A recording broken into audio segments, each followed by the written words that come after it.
Hello friends, स्वागत है आपका अपने चैनल यूजीसी नेट हिंदी साहित्य चैनल में। इस चैनल के माध्यम से हम हिंदी साहित्य की तैयारी करते हैं और पूरे साहित्य को हम फुल कंटेंट और ट्रिक के साथ अच्छे से याद करेंगे। तो हमारे उपन्यास की सीरीज चल रही थी। उपन्यास के सीरीज में हम प्रगतिवादी उपन्यासकार कर रहे हैं, जिसमें जो कुछ उपन्यासकार थे प्रगतिवादी वो तो हमने कल की क्लास में किए थे। अब बाकी जो बच गए वो हम आज की क्लास में करेंगे। तो शुरू करते हैं। तो जो प्रगतिवादी उपन्यासकार आते हैं उसमें आते हैं भैरव प्रसाद गुप्त, जिनका समय है 1918 से 1995 ईस्वी तक। इससे पहले जो थे प्रगतिवादी उपन्यासकार उसमें थे राहुल सांस्कृत्यायन, रांगे राघव, यशपाल, रामेश्वर शुक्ल, अंचल। और आज जो है वो है भैरव प्रसाद गुप्त, जिनका समय है 1918 से 1995 ईस्वी तक। तो इनके उपन्यास हैं। इनका पहला उपन्यास है शोले 1945 ईस्वी, 45 नहीं 46 ईस्वी। उसके बाद अगला है मशाल 1948, गंगा मैया 1952, जंजीर और नया आदमी 1955, सती मैया का चोरा 1959, धरती 1962, आशा 1963, कालिंदी 1963, रंभा 1964, नौजवान 1972। उसके बाद आगे हैं काशी बाबू 1987, भाग्य देवता 1992, छोटी सी शुरुआत 1997। ये है भैरव प्रसाद गुप्त के उपन्यास। आगे देखते हैं इनकी जो कथा वस्तु है वो कि इनका जो उपन्यास है शोले, उसमें जो कानपुर के जो मजदूर आंदोलन हुआ था उसका चित्रण किया है इसमें इन्होंने शोले उपन्यास में। अगला है मशाल। मशाल उपन्यास में इन्होंने पूर्वांचल को आधार बनाकर जो द्वितीय विश्व युद्ध हुआ था उसकी राजनीतिक गतिविधियां और उसके परिणाम से उत्पन्न जो आर्थिक संकट था उसका चित्रण किया है। आगे है सती मैया का चोरा। उपन्यास में इन्होंने जमींदार व्यवस्था द्वारा किसानों पर जो अत्याचार किए जाते हैं और उन अत्याचारों के विरुद्ध जो किसानों का जो संघर्ष है उसका चित्रण किया था। कि इस उपन्यास में सती मैया के चोरे उपन्यास में इन्होंने कि जो जमींदार होते हैं वो किसानों पे अत्याचार करते हैं और उन अत्याचारों के विरुद्ध किसान जो संघर्ष करते हैं उसका चित्रण किया गया है इसमें। आगे है अमृत राय, जिनका समय है 1921 ईस्वी से 1996 ईस्वी। इनका उपन्यास है, पहला उपन्यास इनका है बीज। तो मतलब जो जितने भी ये उपन्यासकार है इनका जो समय बता रही हूँ मैं, ये इनका जो जन्म है ये तो आपको याद करना ही है, क्योंकि बहुत बार क्वेश्चन में कर्म से लगाने के लिए आ जाते हैं, लेखक ही आ जाते हैं कर्म से लगाने के लिए। इसलिए मैं इन सब का आपको समय बता रही हूँ ताकि आपको याद रहे। तो हम पढ़ते हैं अमृत राय। अमृत राय का समय है 1921 ईस्वी से 1996 ईस्वी तक। आपको इनका जन्म तो याद करना ही है। इनके उपन्यास है बीज 1952 ईस्वी, नागफनी का देश 1953 ईस्वी, हाथी के दांत 1956, जंगल 1969, सुख दुख 1969, भटियाली 1969, धुआं जिसका समय नहीं है धुआं का। यह है अमृत राय के उपन्यास की बीज, नागफनी का देश, हाथी के दांत, जंगल, सुख दुख, भटियाली और अगला है धुआं। उसके बाद आ गया इनकी जो कथा वस्तु है वो देखते हैं। इनका जो उपन्यास है नागफनी का देश, यह एक लघु उपन्यास है और इस उपन्यास में इन्होंने प्रेम एवं दाम्पत्य की टकराहट का चित्रण किया है। अगला है भटियाली। इस उपन्यास में इन्होंने एक अविवाहित स्त्री है जिसका नाम है चित्रा, इसका पात्र है ये चित्रा भटियाली का, कि प्रेम के द्वंद्व का चित्रण किया है। ठीक है, कि प्रेम का जो द्वंद्व होता है उसका चित्रण किया है और ये जो चित्रा है ये अविवाहित है। अगला है धुआं। इस उपन्यास में नई पीढ़ी के भटकाव एवं मूल्यहीनता का चित्रण किया गया है धुआं उपन्यास में। आगे आते हैं मार्कंडे, जिनका समय है 1930 ईस्वी से 2010 ईस्वी तक।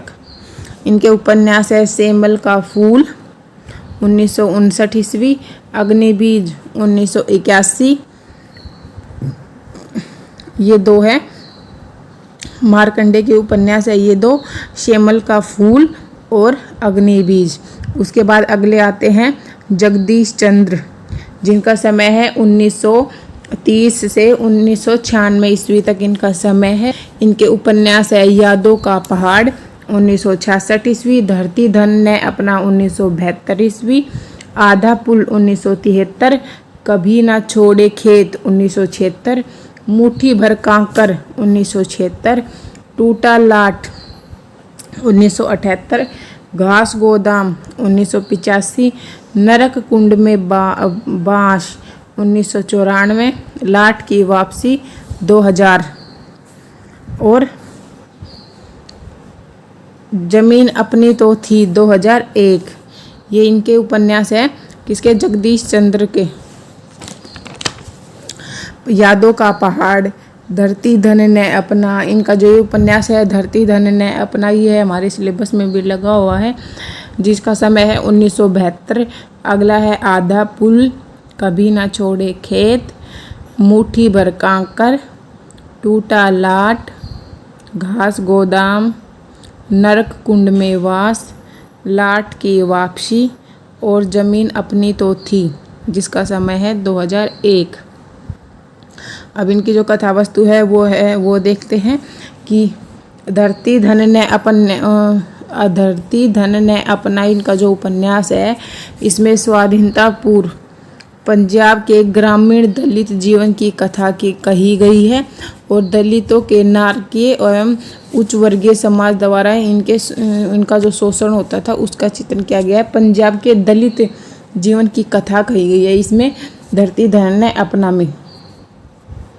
उसके बाद अगला है कि नरक कुंड में बांस, जो उपन्यास है वह धरती धन ने अपना का विस्तार रूप है। ठीक है। आगे है मुट्ठी भर कांकर, इसमें विभाजन के पश्चात जो पंजाब के जो शरणार्थी थे के सैलाब के फलस्वरूप दिल्ली के आसपास के किसानों के बेघर होने की त्रासदी का चित्रण है। ये टाइपिंग मिस्टेक हो गई कि किसानों की, जो पंजाब के जो शरणार्थी थे, जो सैलाब के कारण दिल्ली के आसपास के जो किसान थे वो सब बेघर हो गए थे, उसका चित्रण किया गया है इसमें मुट्ठी भर कांकर में। उसके बाद अगले आते हैं विशंबरनाथ उपाध्याय, जिनका समय है 1925 से 2008 ईस्वी तक। इनके उपन्यास है रीछ 1967 ईस्वी, पक्षधर 1971, जाग मच्छंदर गोरख आया 1983, दूसरा भूतनाथ 1985, जोगी मत जा 1989 और विक्षुब्ध 1991, कठपुतली 1992, विश्वबाहु परशुराम 1997। ये है विशंबरनाथ नाथ उपाध्याय के उपन्यास। इनका एक उपन्यास और है प्रतिशोध, जिसका समय है 1998। उसके बाद अगले आते हैं हृदय, जिनका समय है 1930 से 2016 ईस्वी। हेलो, तो हम पढ़ रहे थे हृदय 1930 से 1916 ईस्वी इनका समय है, जिनका उपन्यास है गांठ 1917, हत्या 1971, एक कहानी अंतहीन 1972, सफ़ेद घोड़ा काला सवार 1976, सांड 1981, पुनर्जन्म 1985, दंडनायक 1990, पगली घंटी 1995 और किस्सा हवेली 2004। हृदय का समय है 1930 से 2016 तक और ये उनके उपन्यास है। आगे हैं बदी उजमा, जिनका समय है 1928 से लेके 1986 ईस्वी तक। इनके उपन्यास है एक चूहे की मौत 1971 और अगला उपन्यास है छा आएगा इधर, छाको की वापसी 1975, ए पुरुष 1976, चौथा तंत्र 1976, सभा पर्व 1994। यह है बदी उजमा के उपन्यास। बदी उजमा का समय है 1928 से 1986 ईस्वी तक। इनके उपन्यास है एक चूहे की मौत, छाको की वापसी, ए पुरुष, चौथा तंत्र, सभा पर्व।